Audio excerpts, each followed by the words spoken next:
नमस्कार. आपल्या या सखोल चर्चेच्या एका नवीन भागात खूप खूप स्वागत आहे. आज आपण अशा एका विषयावर बोलणार आहोत जो म्हणजे मला वाटतं आपल्यापैकी प्रत्येकाने आयुष्यात कधी ना कधी नक्कीच अनुभवलं असेल.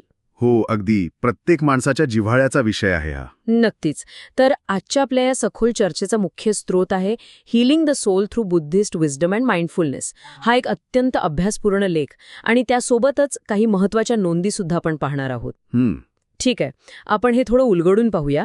आजचं आपलं मुख्य मिशन काय आहे तर हे समजून घेणं की गौतम बुद्धांना मानवजातीचे पहिले मानसोपचार तज्ज्ञ म्हणजे सायकॉलॉजिस्ट का मानलं जातं. 2500 वर्षांपूर्वी त्यांनी जे तत्वज्ञान मांडलं ते आजच्या आधुनिक युगातही इतकं अचूक कसं ठरतं, विशेषतः भावनिक आघात किंवा इमोशनल ट्रॉमा हाताळताना. खरंय. आणि यात सर्वात आकर्षक गोष्ट म्हणजे बुद्धांनी मानवी दुःखाचं जे अतिशय सूक्ष्म विश्लेषण केलंय ना, ते आजच्या प्रगत मानसोपचारांशी आणि न्यूरोसायन्सशी अगदी तंतोतंत जुळतं. हो, आणि म्हणूनच आपण आधी ही समजून घेऊया की भावनिक आघात किंवा ट्रॉमा म्हणजे नेमकं काय. तसं पाहिलं तर हा भूतकाळात घडलेल्या एखाद्या घटनेने मनावर कोरलेला एक अत्यंत खोल संस्कार आहे. म्हणजे एक डीप कंडिशनिंग. अगदी बरोबर. जेव्हा आपण ट्रॉमाविषयी बोलतो तेव्हा अनेकदा लोकांना वाटतं की ही फक्त एखादी भयंकर मोठी घटनाच असली पाहिजे, पण तसं नसतं.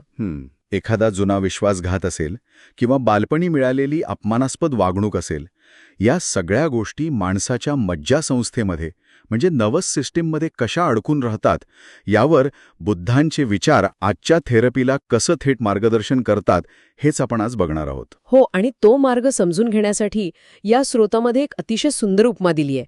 ती उपमा म्हणजे दुसरा बाण, द सेकंड ॲरो. ही संकल्पना खूपच महत्वाची आहे. मला ही उपमा खूप रंजक वाटली. समजा एका व्यक्तीला अचानक एक बाण लागला. साहजिकच त्याला खूप शारीरिक वेदना होतील.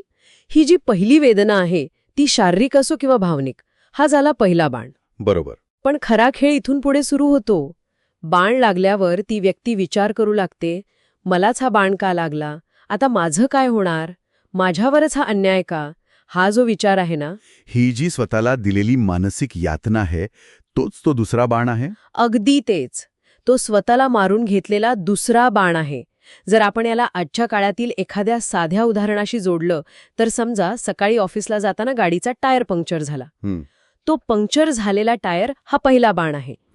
जो आपल्या हातात नव्हता. हो, पण त्यानंतर रस्त्यावर उभं राहून माझ्याच बाबतीत असं नेहमी का होतं, माझा पूर्ण आठवडाच खराब गेला, असा विचार करत स्वतःचा संताप वाढवणं, हा तो दुसरा बाण आहे. नक्कीच. आणि जर आपण याला अधिक व्यापक दृष्टिकोनातून जोडलं, विशेषतः ट्रॉमाच्या संदर्भात, तर आपल्या लक्षात येईल की हा पहिला बाण म्हणजे भूतकाळात घडलेली ती वाईट घटना होती. स्वतःला दोष देतो म्हणजेच आपण स्वतःला रोज जो हा दुसरा बाण मारत आहोत तेच आपलं खरं दुःख आहे. हो, आणि बुद्ध हेच सांगत होते की पहिला बाण लागणं ही नैसर्गिक गोष्ट आहे, पण दुसरा बाण मारणं हा पूर्णपणे आपला ऐच्छिक निर्णय असतो. अगदी बरोबर. पण इथे एक प्रश्न असा पडतो की दुसरा बाण न मारणं हे ऐकायला खूप सोपं वाटतं, पण प्रत्यक्षात जेव्हा माणूस त्या भावनिक वादळात असतो तेव्हा तो विचार थांबवणं शक्य असतं का? हा अत्यंत महत्वाचा प्रश्न आहे. आणि म्हणूनच या नोंदींमध्ये बुद्धांच्या शिकवणीवर आधारित उपचाराचे म्हणजे हीलिंगचे 5 टप्पे दिले आहेत. हे टप्पे आधुनिक मानसोपचाराचा पाया आहेत. आपण दुसरा बाण का मारतो? कारण आपला मेंदू सतत विचार करून काहीतरी उकल शोधण्याचा प्रयत्न करत असतो, पण ती केवळ एक सवय बनून जाते.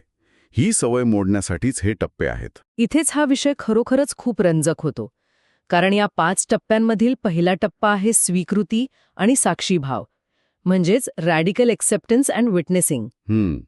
जेव्हा आपण ट्रॉमाविषयी बोलतो तेव्हा माणसाची पहिली प्रतिक्रिया असते नकार किंवा डिनायल. आपण स्वतःला सांगतो की काही झालेलं नाही, मी ठीक आहे, आणि आपण वेदनेपासून पळ काढतो. पण मानसशास्त्र काय सांगतं? What you resist persists. ज्या गोष्टीचा आपण प्रतिकार करतो ती अधिक ताकदीने आपल्यावर उलटते. नक्कीच. वेदनेपासून पळ काढल्याने ती संपत नाही. म्हणूनच बुद्धांनी यावर जो उपाय सांगितला आहे त्याला सती किंवा स्मृती असं म्हटलंय, ज्याला आपण आजकाल माइंडफुलनेस म्हणतो. याचा अर्थ असा की त्या जखमेकडे पाठ फिरवणता एका साक्षीभावाने त्याकडे पहा. साक्षीभावाने म्हणजे नेमकं कसं? हे समजून घेण्यासाठी आपण एक साधं उदाहरण घेऊया. समजा एखादी व्यक्ती चित्रपटगृहात बसून अत्यंत भयानक असा हॉरर चित्रपट पाहत आहे. जर ती व्यक्ती त्या दृश्यांमध्ये पूर्णपणे हरवून गेली तर तिला खरोखरच घाम फुटेल. हो, साहजिकच आहे. पण जर त्या व्यक्तीने स्वतःला आठवण करून दिली की मी फक्त एका खुर्चीवर बसून पडद्यावरची चित्र पाहत आहे, ती चित्र म्हणजे सत्य नाही, तर तिची भीती कमी होते. अगदी तसंच जुन्या आठवणींचं असतं. म्हणजे त्या भावनांशी न भांडता फक्त हे मान्य करणं की सध्या माझ्या मनात भीती आली आहे. अगदी बरोबर. कारण जोपर्यंत आपण जखम मान्य करत नाही तोपर्यंत त्यावर मलम लावता येत नाही. पण इथे मला एका गोष्टीबद्दल शंका आहे. विचारांनी हे मान्य करणं ठीक आहे की मी घाबरले आहे, पण अनेकदा असं होतं ना, मन जरी शांत असलं तरी शरीरात एक प्रकारची घबराट असते, पॅनिक असतं. बरोबर. छातीत धडधड होत असते, हातापायांना घाम फुटतो. अशावेळी फक्त साक्षीभाव ठेवून कसं भागेल, या शारीरिक प्रतिक्रियांवर काय उपाय आहे? इथेच आपण उपचाराच्या दुसऱ्या आणि अत्यंत महत्त्वपूर्ण टप्प्याकडे वळतो. हा दुसरा टप्पा आहे शरीराद्वारे उपचार करणं, ज्याला बुद्धांनी कायगता सती किंवा माइंडफुलनेस ऑफ द बॉडी म्हटलं आहे. तुम्ही जो मुद्दा मांडला तो अत्यंत अचूक आहे. आजचे आधुनिक तज्ज्ञ जसं की डॉक्टर बेसल वॅन्डर कोल्क छातीठोकपणे सांगतात की the body keeps the score. याचा अर्थ ट्रॉमा हा फक्त डोक्यात नसतो, तर तो मज्जासंस्थेत आणि शरीराच्या पेशींमध्ये खोलवर साठलेला असतो. आणि मला याचंच प्रचंड आश्चर्य वाटतं. म्हणजे मज्जासंस्थेचं कोणतंही स्कॅनिंग मशीन नसताना बुद्धांनी हे हजारो वर्षांपूर्वी कसं ओळखलं होतं? हेच तर त्यांचा सूक्ष्म निरीक्षणाचं फळ आहे. आधुनिक विज्ञानानुसार जेव्हा एखादी जुनी आठवण ट्रिगर होते तेव्हा आपल्या मेंदूचा जो अमिगडाला नावाचा भाग असतो त्याला भूतकाळ आणि वर्तमान यातील फरक समजत नाही. त्याला वाटतं की तो जुना धोका आत्ता या क्षणी पुन्हा समोर उभा आहे. बरोबर. त्यामुळे तो शरीराला फाईट किंवा फ्लाईट असा संदेश देतो आणि म्हणूनच छाती धडधडते. अशा भावनिक वादळात नुसते विचारांवर नियंत्रण मिळवणं अशक्य असतं. मग अशावेळी बुद्धांचा उपाय काय सांगतो? त्यांचा उपाय आहे की डोक्यात सुरू असलेल्या विचारांच्या चक्रातून बाहेर पडा आणि संपूर्ण लक्ष शरीरावर केंद्रित करा. त्या क्षणी शरीरात कुठे आणि कशा संवेदना होत आहेत ते फक्त तपासा. म्हणजे पोटातील गोळा किंवा ताठ झालेले खांदे फक्त जाणायचे आहेत? हो. त्या शारीरिक संवेदनांना बदलण्याचा अजिबात प्रयत्न न करता कुतूहलाने जाणून घ्यायचा आहे. यामुळे मेंदूला संदेश जातो की आपण वर्तमानात आहोत आणि इथे कोणताही प्रत्यक्ष धोका नाही. तर या सगळ्याचा नेमका अर्थ काय? भूतकाळातील घटना साक्षीभावाने मान्य करायची आणि शरीराकडे लक्ष देऊन स्वतःला वर्तमानात आणायचं. पण या पुढचा जो तिसरा टप्पा या स्रोतामध्ये सांगितला आहे तो मला अधिक गुंतागुंतीचा वाटतो. तो म्हणजे स्वतःवर अपार करुणा करणं, ज्याला मैत्री भावना किंवा सेल्फ कंपॅशन म्हटले. हो, हा टप्पा खूप महत्वाचा आहे. कारण ट्रॉमातून जाणाऱ्या व्यक्ती अनेकदा एका भयानक अपराधीपणाच्या भावनेने ग्रस्त असतात. त्यांना सतत वाटत असतं की माझीच काहीतरी चूक होती. स्वतःवर करुणा करणं ऐकायला छान वाटतं, पण प्रत्यक्षात हे करणं अत्यंत कठीण नाही का? कठीण नक्कीच आहे. आणि म्हणूनच ही गिल्ट किंवा अपराधीपणाची भावनाच उपचारांमधील सर्वात मोठा अडथळा मानली जाते. माणूस स्वतःचा सर्वात कठोर टीकाकार बनलेला असतो. खरंय. म्हणूनच बुद्धांचा हा करुणेचा उपाय जाणीवपूर्वक सरावात आणावा लागतो. जगात इतर कोणाहीपेक्षा माणसाला स्वतःच्या प्रेमाची सर्वात जास्त गरज असते. समजा तुमच्या समोर एखादं लहान मुलं आहे जे खूप घाबरले आणि जखमी झालंय, अशावेळी तुम्ही त्याला कसं वागवाल? नक्कीच. मी त्याला रागे भरणार नाही की तुझ्या चुकीमुळे तुला लागलं. मी त्याला प्रेमाने जवळ घेईन. अगदी तसंच स्वतःच्या मनाला समजून घेणं आवश्यक आहे.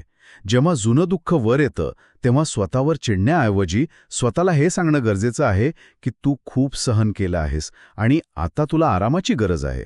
स्वतःचे सर्वोत्तम मित्र बनणं हाच तो खरा उपाय आहे. स्वतःचं सर्वोत्तम मित्र बनणं हा विचार खरोखरच खूप दिलासा देणारा आहे.